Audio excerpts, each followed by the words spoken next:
Good morning, good afternoon, and good evening, everybody, depending on where you're connecting from. Welcome to yet another Citrix Ready technical webinar where Citrix and our partners like SecurEnvoy have integrated to deliver valuable products and solutions to common problems faced by our customers. I'm Anil Kumar, Technical Marketing Manager in the Citrix Ready program, managing the network ecosystem, and I'll be moderating this webinar today. We have SecurEnvoy with us today. They'll be presenting about the data breach and how users how it can how it can be about the users. To present that, we have Doug and Michael from SecurEnvoy. Hi, Doug. Could you introduce a little bit about yourself, please? Sure. My name is Doug Chase, and I'm the VP of the Americas for SecurEnvoy, and I've been here for quite some time, and I actually used to resell SecurEnvoy multi-factor authentication in the past. So it's very exciting to be here, and we truly value our partnership and our integration with Citrix. So thank you for having us. Joining us as well, we also have Michael Giro, who is the Director of Engineering for the Americas for SecurEnvoy. And Michael is a almost 30-year Citrix veteran, having gone through pretty much every iteration of the Citrix product and is generally recognized as a Citrix subject matter expert and integration expert nationwide. So we're happy to have Michael on board as well to put some context of this technology in conjunction with Citrix. Great, exciting to have both of you here with us today. All right, so before we move on, I want to talk a little bit about Citrix Ready. Citrix Ready is a technology partner program where we showcase and recommend third-party products, solutions, and services that demonstrate compatibility with Citrix's products. With this, customers can quickly and easily find solutions which are tested, recommended, and validated by Citrix in our Citrix Ready marketplace, and it's hosted at the below link, citrix.citrixready.com. And if you're interested to learn more about Citrix Ready program, you can navigate to the partner programs page on citrix.com. Which is citrix.com/partner programs/Citrix Ready. So again, we are very proud to have SecurEnvoy here with us today. And before I hand it over to Doug and Michael, just one housekeeping item. If you have any questions during the webinar, please use the question panel. And the GoToMeeting control panel, and we'll take all your questions at the end.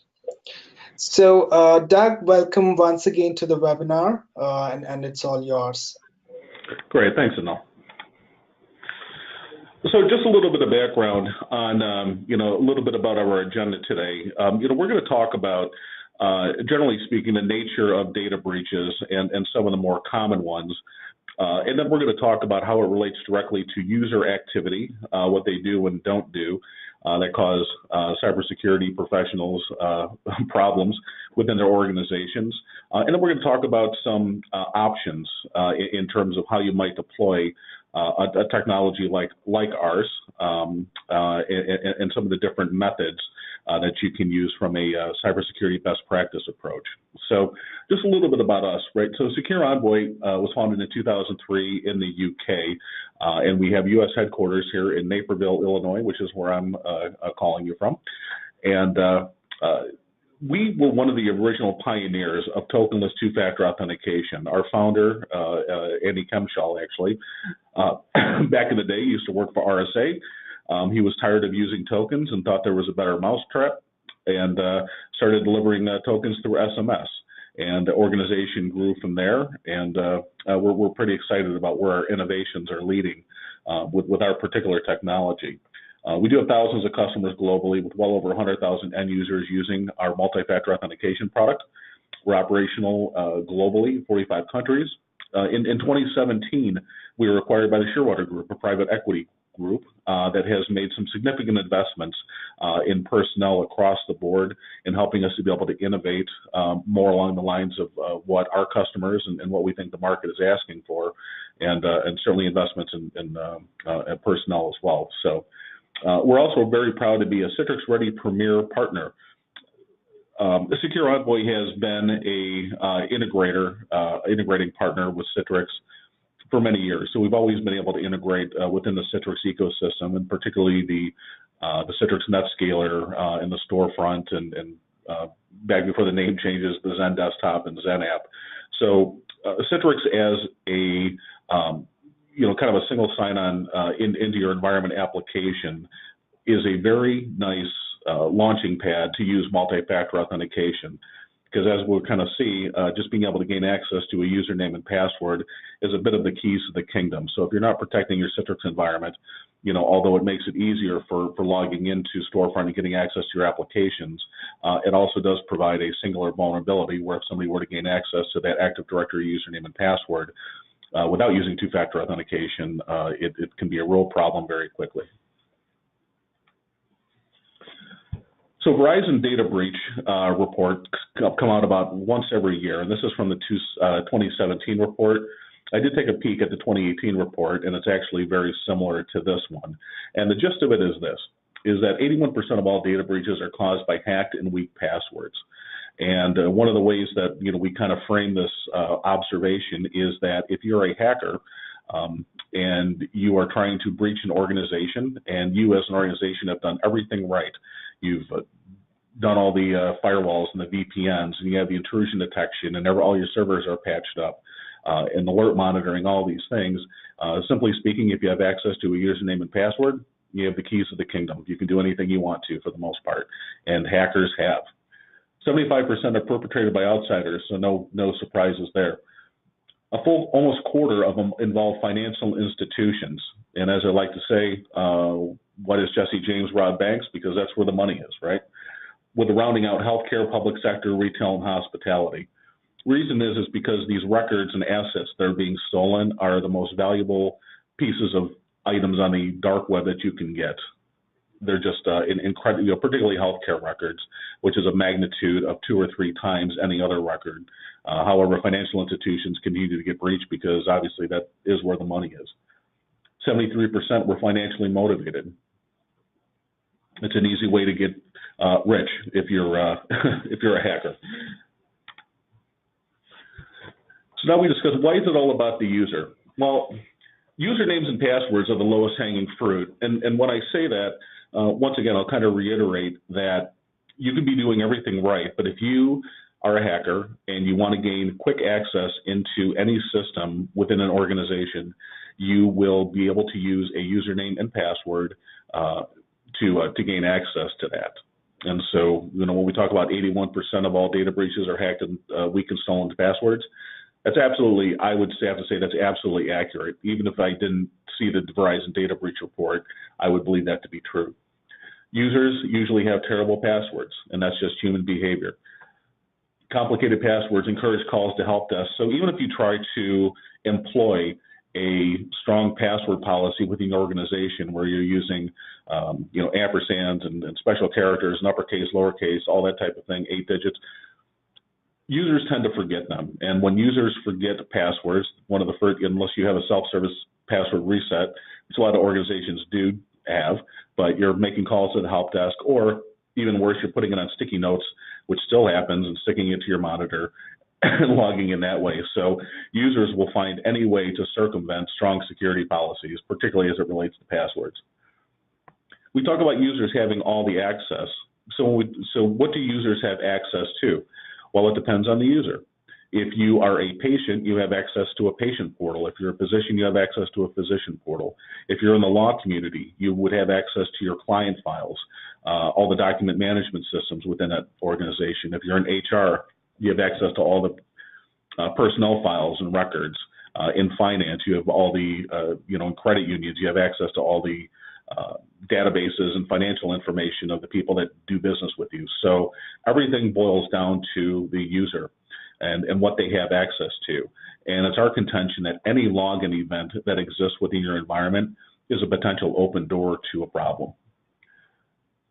When we say that normal human behavior is easily exploited, normal human behavior is choosing lousy passwords to be able to log into your environment, and also reusing passwords as well. So that's just normal. It's not unusual. You don't berate end users for doing that, because I've done it, and probably everyone on this call has some sort of simple password that they reuse, throughout a lot of their applications. Or if they do change it, they do it, very minimally by adding a 1 or a 2 after it, and that type of thing, right? So hackers know this, they exploit this, and they're very ready to jump on board, because they know exactly how users operate, and they also know sometimes to the degree to which an organization will clamp down on that. And then ultimately, change is hard. So being able to push end users into a new mode of working, particularly as it relates to cybersecurity, is very difficult. You're fundamentally changing the way they do business day to day, and unless it becomes habit, generally speaking, they will either avoid it or circumvent it. And we saw that with personal drop boxes, and we saw that with all sorts of things that organizations try to do to try to clamp down on problematic user behavior. And what the end result was is that end users would just find a way to circumvent that and do their own thing. And I'm sure that still happens today.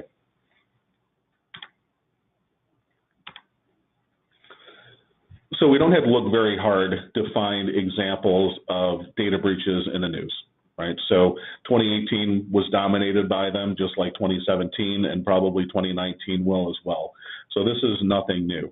Some of the more prominent ones, though, and these were ones that featured issues specifically relating to a hacker or bad actor gaining access to user credentials to be able to log into the environment and do all sorts of interesting things.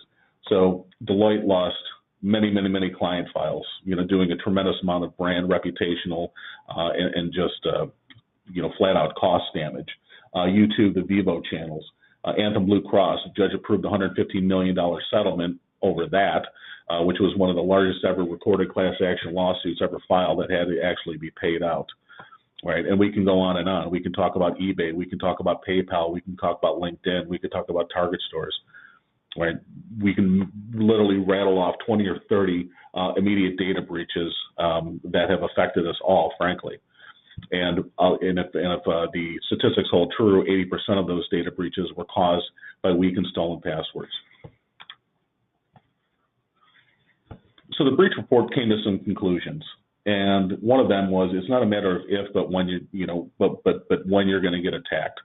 So when you think about the sophistication of hackers nowadays, and they send out these bots looking for weaknesses within systems, one of the first weaknesses they're going to look for is whether or not a login event is going to be protected.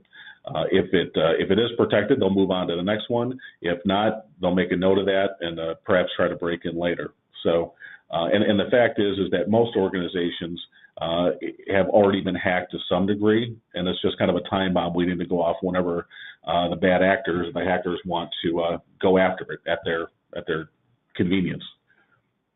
Web applications are the huge potential gateway in your system. So while the advent of the cloud has been a good thing, generally speaking, from an access standpoint, and I grew up in the day of desktop applications primarily before everything was moving to the cloud. But the fact is the cloud's a very efficient and very good way to be able to offer up access of all kinds, across all markets and all users. But the fact remains is that it does allow direct access into whatever systems are supporting that cloud infrastructure. And secondly, the cloud is a great way to be able to hide bad things that a hacker is doing. So these web application gateways are just huge holes in cybersecurity best practices that need to be dealt with fairly urgently.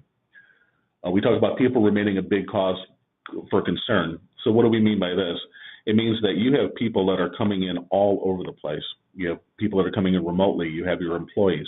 You have contractors that are coming in. You have vendors that are coming in. You're providing access to anybody and everybody potentially that you would do business with or serve. And this provides a massive hole, or at least a massive opportunity for a hacker to be able to, do damage.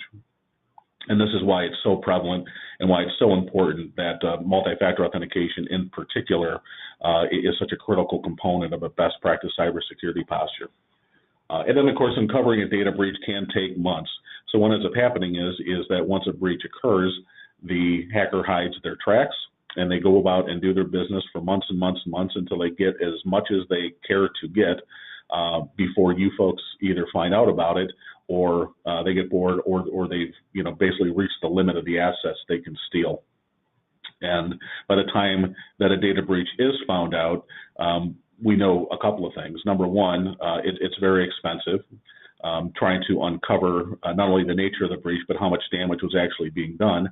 And in some cases, customers or organizations chose not to notify immediately the proper people that the breach occurred, and now there's a cover-up situation happening, and that's how CEOs get fired. So it's just a massive, massive problem, and it is expensive. So multi-factor authentication as a concept is nothing new. It's been around for quite some time. And as a solution set, all we're simply doing is we're adding another variable into the login event that allows an individual to uniquely identify themselves as them. And so we've all used RSA tokens in the past, and Google Authenticator among others, and obviously two-factor and multi-factor authentication are not new. But what is starting to happen, it's becoming more of a must-have technology. Because while organizations are spending, hundreds of thousands, if not millions of dollars on all these other systems to protect their organizations, a lot of that becomes moot, with a single stolen user, the right single username and password. And I would submit to you that enabling a multi-factor authentication solution is one of the least expensive, most effective ways to pull up your cybersecurity posture. So the problems with single-factor authentication should be clear, right? They're easily compromised. Passwords are terrible, generally speaking.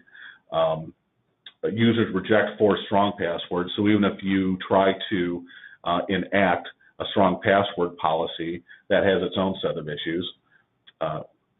I would contend that hackers already know your username and password anyway. So if you're a hacker and you're trying to break into an organization, the first thing that person is not going to do, he's not going to go after the assets immediately for the most part.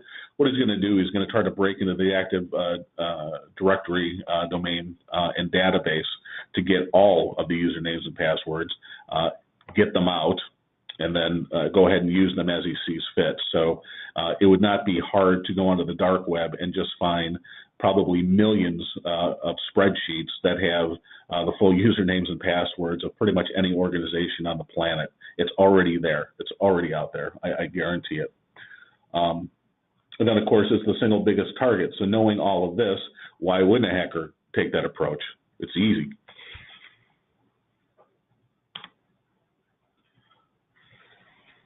So we're going to talk a little bit about where multi-factor authentication is used. And, some of these may be obvious and maybe some not so obvious. So when you're thinking about using a multi-factor authentication tool to protect your login events, we see, in our business, we see a lot of use cases, a lot of different ones. And some are ones that we haven't even necessarily thought of. But they're very specific to the vertical and industry that, that we're speaking to. So the first one is obviously regulatory compliance. So if you look at HIPAA, PCI, GDPR, the European Data Protection Regulation guidelines that are probably going to be ported over to the U.S. sometime in the near future, CJIS, the Criminal Justice Information System, all of these regulatory guidelines have parts in them that require multi-factor authentication as a part of the best practice to meet those guidelines. and that's no surprise. Securing the web, applications, particularly the web, as well. So, depending on the assets that can be gotten from logging into these various applications, whether they're desktop or web, that is the keys of the kingdom, right? So, being able to secure those is paramount. Third-party access. We're seeing a lot more of this, and I'll use an example.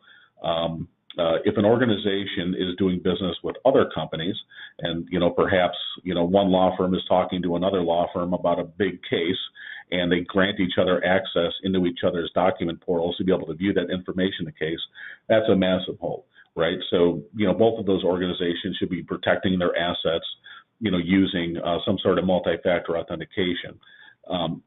So even though it's not necessarily, it's not an employee and it's not a client, but it's somebody that they're doing business with in some way, shape, or form, and they have access to those systems. So even though you could be doing everything right, you don't know that the other person on the other side is doing everything right. And certainly that's how a number of organizations have been hacked, is not direct, but through these third parties.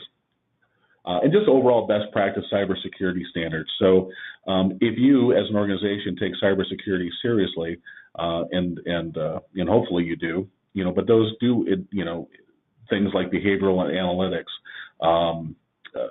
intrusion detection, using VPNs for remote workers, all of these, but keep making sure that servers are always updated and cleaned and your antivirus is turned on and all that type of good stuff.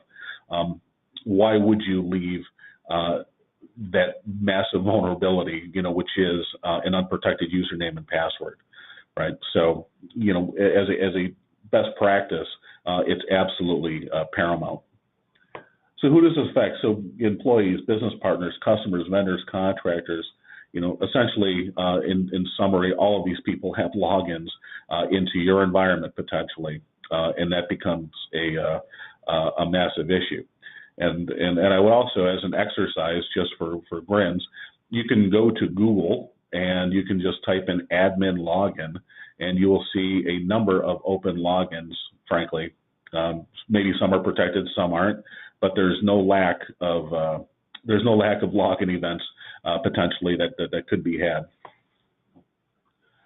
And where are these deployed? So certainly internally with the employees themselves.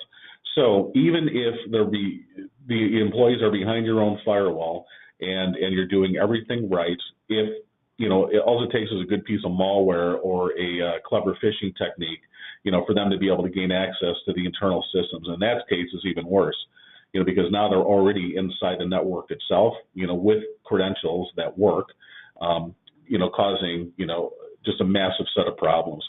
We see a lot of branch offices starting to use it. So if you look at say a large equipment manufacturer, and that large equipment manufacturer has a bunch of dealerships throughout the United States, well, those dealerships have direct access into the headquarters to get financing or whatever else they want. So we see a lot of branch office locations, very true with banks and insurance companies as well.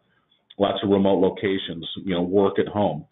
Just because you're offering a VPN doesn't mean that the person working out of their home hasn't been compromised through a keylogger or something like that, and is able to, and a hacker only needs to breach the weakest chain in the link, and that usually is a remote employee coming in from his house on his own equipment or something else.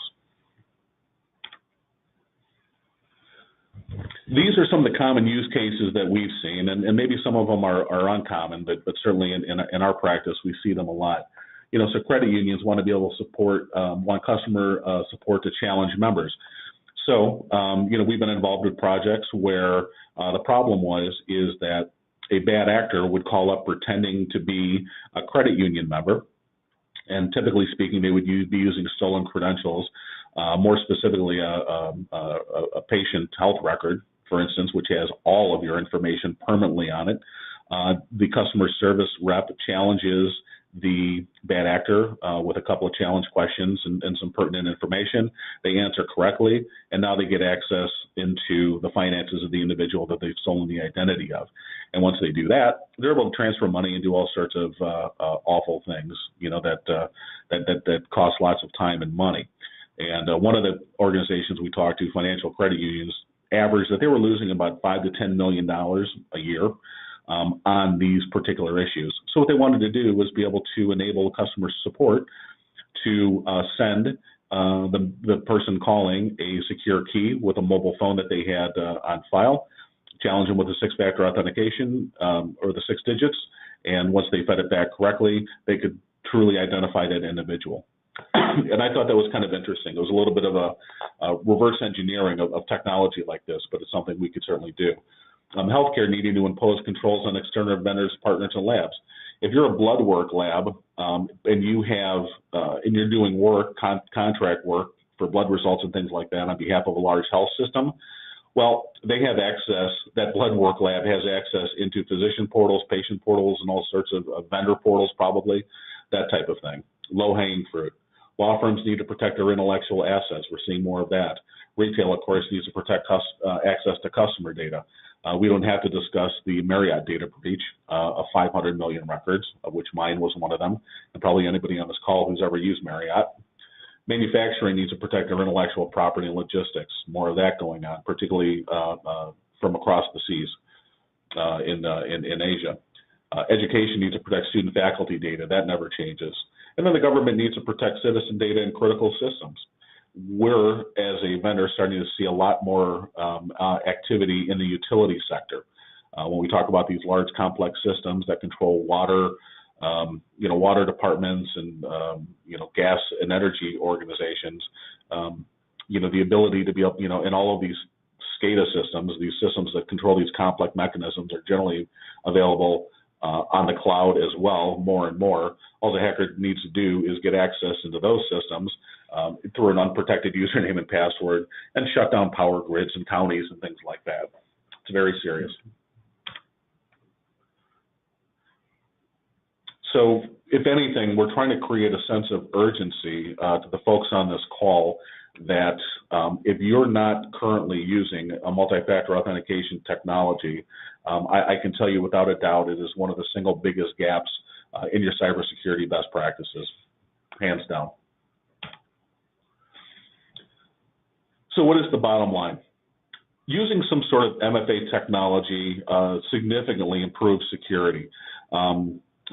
It's relatively inexpensive for the value that you're getting from it. Absolutely. So you can be spending millions on all these other things, but for a fraction of the cost of any of it, you could seriously protect your systems and resolve 80% of your cybersecurity vulnerabilities. Multiple authentication methods to user needs. So when we talk about the users, and we'll discuss a little bit more, is how easy is it for you to deploy a technology like this? How much are you going to hassle or not the end users, who need to be protected and at the same time need to have relatively easy access to the systems they need to do their jobs?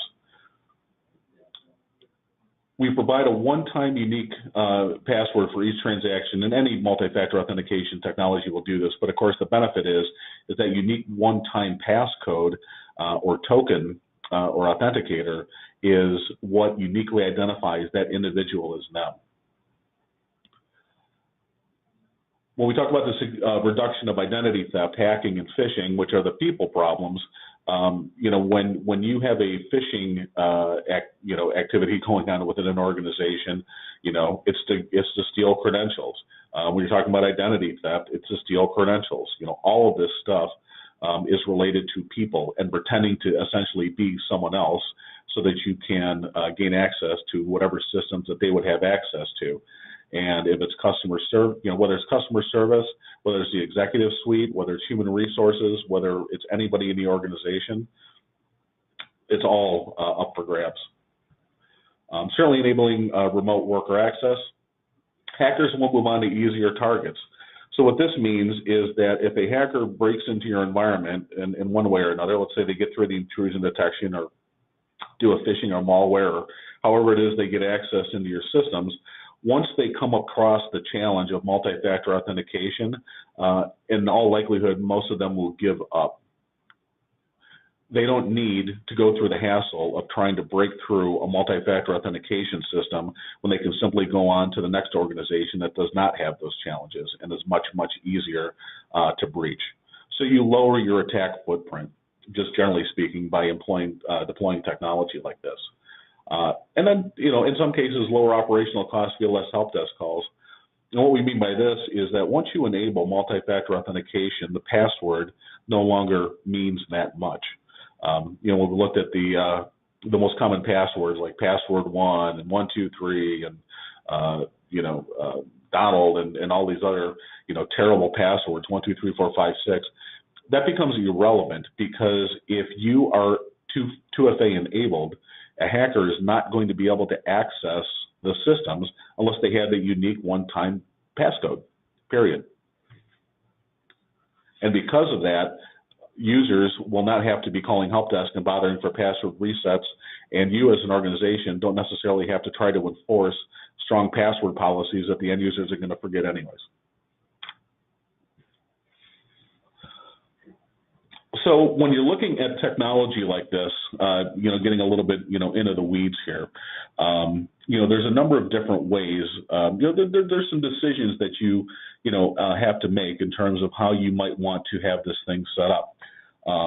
Do you want it to be on-premise? Do you want to have multi-factor authentication technology sitting on your servers behind your firewall where you have 100% of the control?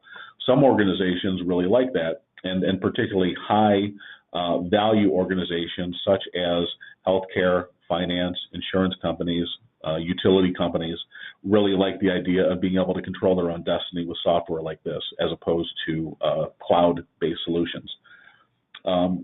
We can look at a virtual security appliance, right, which is essentially a hardened platform where all the work has been pretty much been done for you. It still sits on premise, but it uses a very specific hardware, platform and software platform that's designed to be the most secure. So rather than you having to make best practice decisions on how you want to deploy multi-factor authentication, the work has been done for you, right?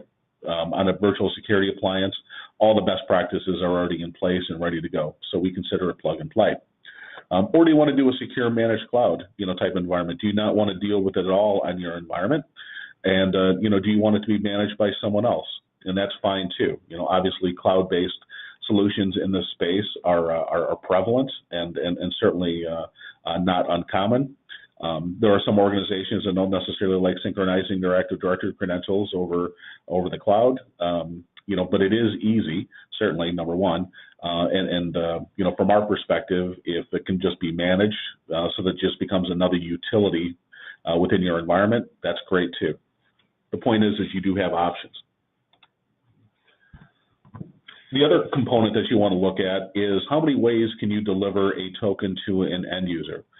So with a technology, for instance, like ours and other organizations as well, there's many different ways that you can potentially deploy a token to an end user depending on who they are and what they're doing and what their tolerance is. The most common ways, frankly, is sending push notifications to their mobile device, where they simply where they go to log in, we send a push notification to either their smartphone or their mobile watch, and they hit accept, and then they're logged in, satisfying the multi-factor authentication component. We have some people that don't have any connections at all. They may be in a bunker in a utility company or customer service who doesn't have access to these things. We can do voice notifications. We can do email, right? So the other big decision is how you actually want the users to receive their tokens. Another component when you're looking at technology like this is what do you want them to authenticate to? So we do a lot of Citrix projects, and NetScaler integration is probably one of our top one or two integrations. We have a lot of Citrix partners that resell our product. And so this integration becomes a critical component of any given Citrix project. And we've been working with Citrix somewhat behind the scenes to work on enabling their cloud solution as well for authentication, which we're pretty excited about. But Citrix, if we're, as a perfect platform for virtual application delivery, coupled with a best-in-class product, enterprise-class product like SecurEnvoy, is just a great story to tell. And we're very excited and happy to be included in any Citrix projects as a bundled solution, just because it makes so much sense. And just a quick example, I mean, essentially this is it. Username, password, we send a push notification, you accept it, and you're logged in. This is how actually I get my tokens when I log into our customer relationship management system and our systems here at SecurEnvoy, is I get a notification on my smartwatch, hit accept, and log in. And the reason I'm showing you this is because we need to make it easy for the end users. And there's a lot of organizations out there that are trying to achieve just that goal. How do we make it easy to administrate? How do we make it easy for users to adopt it, the technology? Because, and so then we start getting into the realm of single sign-on and identity access management and all these different things to try to, play whack-a-mole with the next biggest thing. SecurEnvoy currently is a pure play multi-factor authentication solution, are not trying to be all things to all people. This is what we do. We do it very well. We do it in an enterprise class, and we do it inexpensively.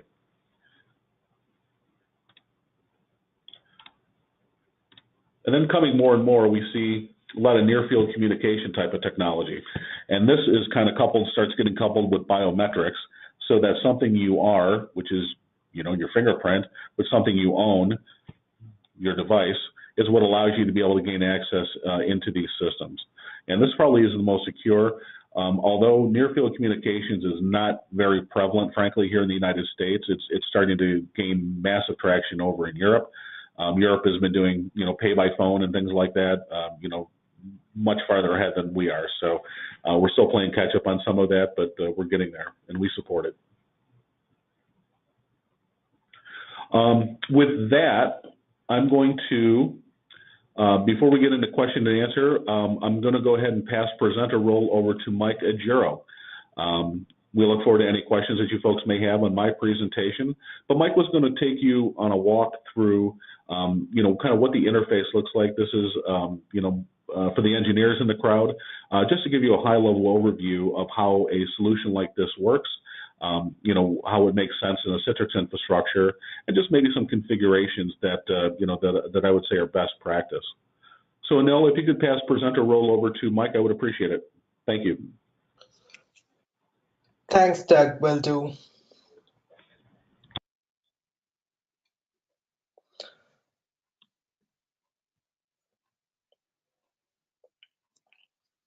Michael, I just sent the presenter rights to you. Okay.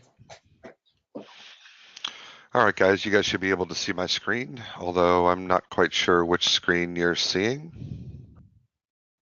I'm seeing your seeing the screen where you have your My Computer and all your folders and things like that. All right, perfect. Okay, great. Right. All right, so hey everybody, my name is Michael for SecurEnvoy. I'm going to be walking you through some bits of the product today. We're going to go through a couple of the technical bits, and in particular how it relates to Citrix. As you guys can see, this is my real phone. The reason we use my real phone for the demonstrations is because it's live, right? We want to make sure that we show the product in a working manner. So this is our management dashboard. From here, administrators can take a look at the last 7, 14, 30 days of activity quickly.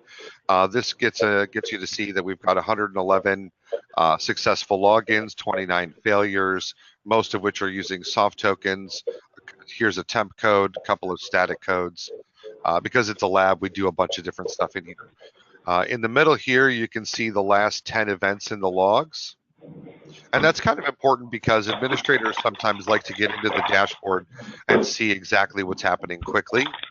Hey, Doug, can you mute? All right. So typically administrators like to get into the dashboard. They like to see what's kind of currently happening. So we went ahead and put the last 10 items of the logs here. You can always view the full log, but this is the last most current 10 items. In this environment, we've got all of these outbound services turned on. So we've got SMS and text messaging, voice authentication, a bunch of push services, and you can see the status of them all there. Further down, because we are running on a Windows platform, These are the three services that run within our platform. And of course, you can see that we've connected to the Active Directory here. Then in this particular case, the lab, but customers can have as many Active Directories as they like. And we've connected to that directory on a secure LDAP port. Down at the bottom, you can see sort of a graph, and of course, in the lab, we don't get a lot of activity here, so the numbers are kind of small. And in a normal business where you have a few hundred users, this is of course much smoother. It's not so jagged edged. Over here under domains, this is where customers will be able to associate the virtual security appliance and SecurEnvoy services with any of their LDAP environments, and that includes the Active Directory, OpenLDAP, Sun, and others throughout. You can see that you've got the ability to connect and configure secure LDAP down here. Under our configuration, the most important thing here is authentication types. And of course, in this lab, we've got everything turned up to full. So you can see that we have a total of 14 different ways that we can authenticate and get a second factor out to a user. So you've got options, right? And this allows the administrator of the environment to be able to turn on and off settings at their discretion.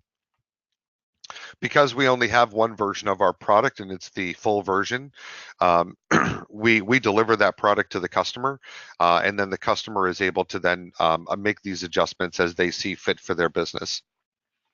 So SMS, email, preload, 3 loads, real time, of course, day codes, a bunch of different stuff here. Real time, you can default to that. Voice authentication is available. And you'll notice that on each one of these, not only can you enable it, but you can allow the user to select it during device enrollment. So at the beginning of life of this, same thing with the YubiKey tokens and physical tokens.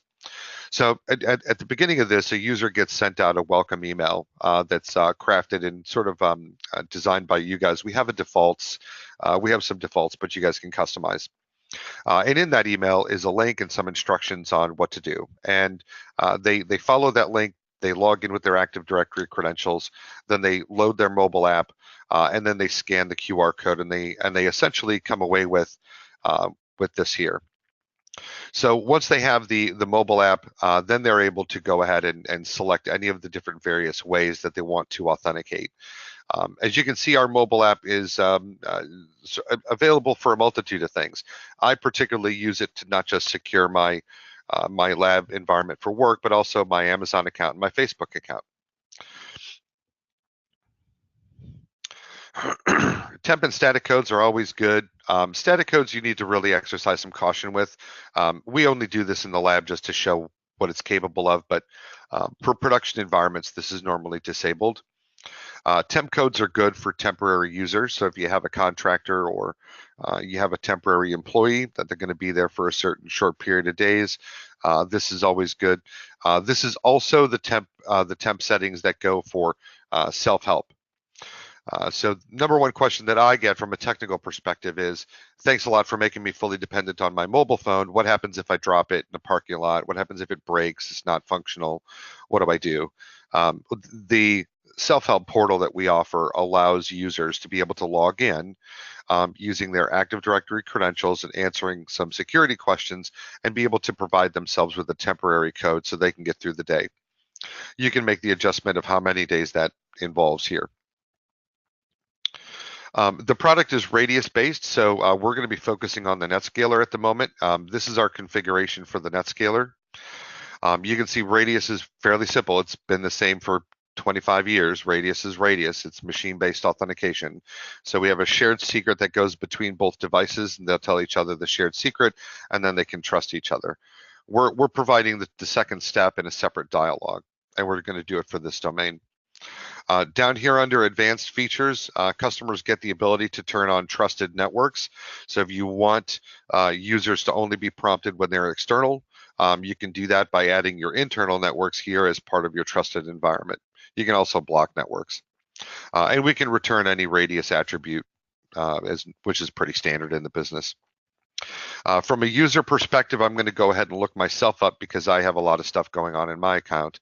And what you'll see here is that I'm a permanent user, I'm enabled, I'm a full administrator, I have no failed logins, I'm allowed to use my laptop offline, and I'll explain that in a little bit. You can see that I have the ability to send off to my mobile, keeping my mobile number private so it stays out of the global address list, and sending a simple SMS text rather than a dynamic one. I have registered a soft token, which is the phone, and that's my Android device. And I also have a YubiKey down here as well, registered. So that's pretty much the user. Now the administrator gets to change, any of these things that they want to, from permanent to temp, or from one method of authentication to another, and it's really quite that simple. Under the log viewer, you can see all of the events that have happened, even system events. We put our logs not only in our system, but also to the Microsoft event log. And if you wanted to narrow that down to a particular user, all you have to do is punch it in the field. So then you can see everything that Mike's done, right? That makes it pretty easy. You can show as many lines as you want. You can refresh, etc. Reporting is pretty simple. Being it's the lab, the usage, of course, is low, but in a production environment, these graphs fill in quite nicely, and you can see the different types of authentication, which way they're authenticating, who's active, who's not active, etc. Alerting is straightforward, as it is in every product scenario like this, and for the lab environment, I have it all coming to me, but in a normal production environment, this would go to something that resembles, alerts at company.com, where you have a group mailbox and more than one person is monitoring it. You can send to more than one thing more than one email box at a time, just by using, the semicolon separator. You can also, of course, one of the things I like to do is I like to send user disablement to like IT leadership, right? So to a senior engineer and an IT manager, whereas things like LDAP timeout might go to an Active Directory team, fatal errors might go to the server team, etc. So now that we've gotten a chance to look through the basics of the product, there's a lot to cover, and this is a pretty involved product. There's a lot of options. So what I'm going to do, at least for the moment, is just kind of show the experience. So I'm going to log off. And I'm going to log back in again so you guys can see sort of the experience that a user gets. One of the things we pride ourselves on is consistency. So I'm going to log back into the management console, and it's designed to prompt me for multi-factor. So hit login, you see the accept over here. I click it, and then it logs me in. Customers get the same experience when they log into a Citrix NetScaler. And one of the things that we like to pride ourselves in this particular section is the fact that no matter which way the user comes in, whether it's over a VPN, or whether it's logging into a website, or whether it's logging into a workstation, or whether it's logging into, oh, did I fat finger my password?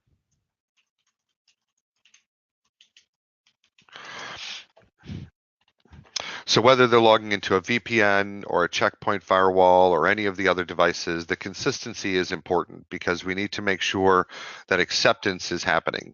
If the users don't accept the technology that you're providing them, and they resist the ability for for you to deploy the services within the organization, then security systems are only good if people use it, right? So there we are, logged into the NetScaler, launching my desktop. I can move that out of the way.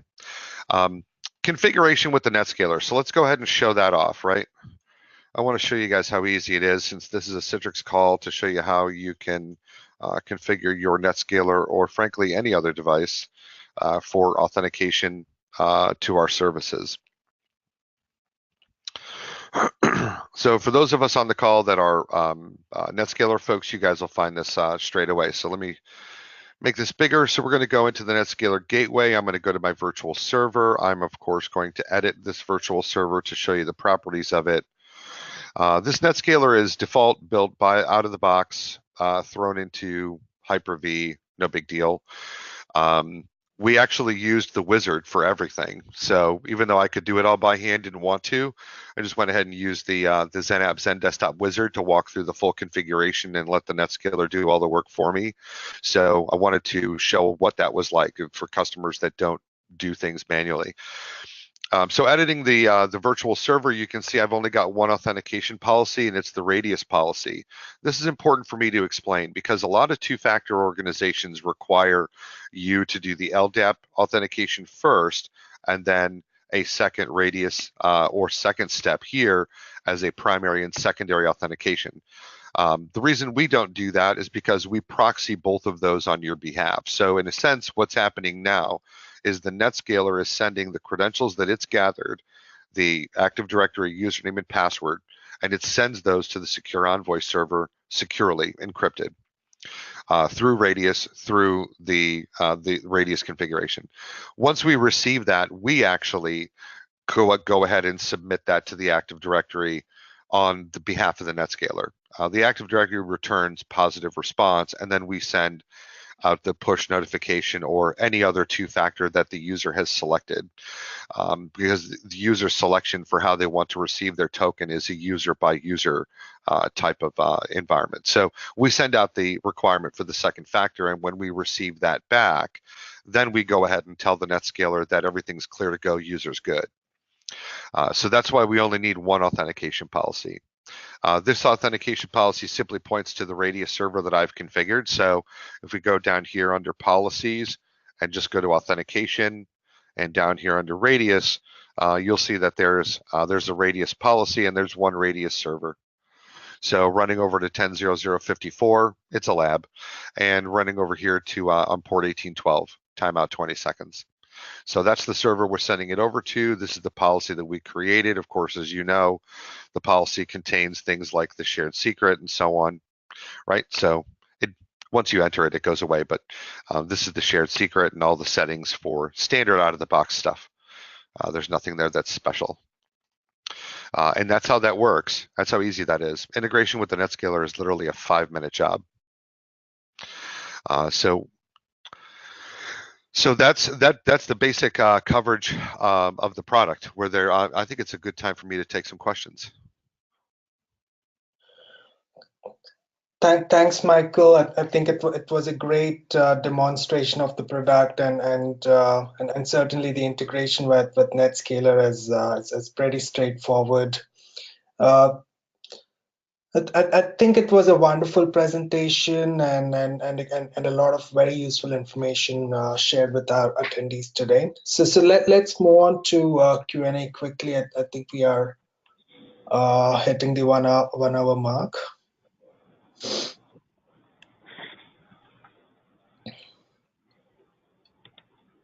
Right. So one question would be, does this work only with virtual desktops, or can we use this directly on endpoints like Windows 10 directly? Yep, you can absolutely use it on endpoints like Windows 10. So allow me to demonstrate. So what I've done is sort of a career-changing decision for most. I've gone ahead and I've taken a Windows 2016 server and I've put it out directly on the internet, facing the internet, port 3389 wide open. And I've secured it, of course, with SecurEnvoy. I've even done the worst thing in the world. I've actually cached my username and password. All right, so I'm going to go ahead and get connected to this server. You guys can see the authentication come over. I'm going to accept that authentication and I log in. Now, the reason I've gone here is because I want to be able to show you the SecurEnvoy agent that we install on Windows devices. You can do this on laptops and servers within your infrastructure. This is it. So we are currently protecting console authentication. So this server is loaded in Hyper-V. So we're protecting the console, we're protecting port 3389, the login, the unlock. We have a VIP over here for mfa.secureenvoy-lab.com on a SSL certificate, of course. We have an emergency bypass if necessary. And this is how you protect devices within the Windows devices within the network. Great. You can load the same agent on a Windows 7 or Windows 10 workstation as well. Mm-hmm. Great. Thanks. Moving on. So what's the difference between having an on-premise solution versus versus having a virtual security appliance? So our product is designed to be the most flexible in two directions. The most flexible facing the user, obviously, because that's where we find the widest acceptance. But to answer the question, it is the most flexible in the data center. So you can download and install our software onto any Windows platform you have, or you can download our virtual appliance, which, as Doug said, has some of the work done for you. Or you can use our managed service cloud, right? So it's the same product. There is no difference in the product. It's really how you want to manage the solution. Do you want complete control, or do you want us to take care of a few things for you and you just simply administer the dashboard, right? So the virtual security appliance runs on a Windows 2016 server core. It is a hardened virtual appliance. So it is in a lot of cases for customers that don't have the knowledge and the wherewithal to do that and secure servers on their own, we've done that work for them. Right. I think that's a good option for some of the customers who do not want to take care of the installation and things like that. Yeah, and I think one of the other questions that came across that I had kind of seen is somebody was asking specifically about how are we different from like a SaaS pass, for instance. And as I mentioned, multi-factor authentication is not an uncommon technology, and I dare to say it might be even commoditized. What we've tried to do is provide as many different options as is reasonable, for people to be able to not only deploy tokens in many different ways to the end users, because not all users are created equal, but also the deployment options as well. Sometimes you want to have an on-premise installed on your own server. Sometimes you want to have a virtual security appliance where a lot of that work is done for you. Sometimes you want it to be managed, in a cloud-based scenario, right? We don't try to, force you into our philosophy. We try, we adapt to what yours is, and we can help you with that. So I just wanted to put a little color around that. No problem. Thanks for that, Doug. So I think we have time for one last question. So Doug, during your presentation, you showed the various ways users can use SecurEnvoy to authenticate it. It could be the SMS, a app on your smartphone, the QR code, your iWatches and things like that. Yes. So does every user have to have the same kind of authentication, or it could be a mix of many of these options? Yeah, I mean, so when we go into any average organization, say 250 more users, maybe less, sometimes much less, we see a lot of different use cases from an end user. So for remote users, we see a lot of people using push notifications on their mobile device. For internal customer service people who don't have those mobile devices, we see a lot of voice. Of course, we see a lot of SMS, among other of these notifications, but each individual can have their own way of getting access to the token in the way that they see fit, or that the way the administrator wants them to have it. And it's not mutually exclusive. So during the enrollment process for the end user, they can pick how best they want to be able to access that token. If the administrator allows it. So you may have a certain population that likes it this way. You have another population within the user group that wants it that way, and that's fine. You can absolutely mix and match any of that. Yep. Great. So this is Michael, and I'll add to that by showing it on my screen. Users can go to their Manage My Token portal. We offer this to all users so that they can select the way that they want to authenticate. Right, so the more options you turn on in the management console, the more options are available here. So for some customers, they like to have all these buttons checked, and of course that maximizes the number of options available on this screen. For other customers, they like to kind of trim that down a little bit, and then less options are displayed. So as you can see, users get the ability to choose. It's user by user. Right, and I'm thinking it's a per user license, and it shouldn't matter how many options they select. That is correct. Great.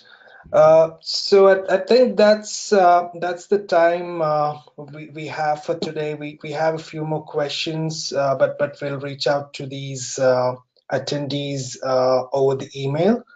I see a few attendees asking if the recording of this webinar would be shared. To answer, yes, we will be posting this uh, webinars recording on YouTube within a day or two, and would send out the links to your registered email addresses.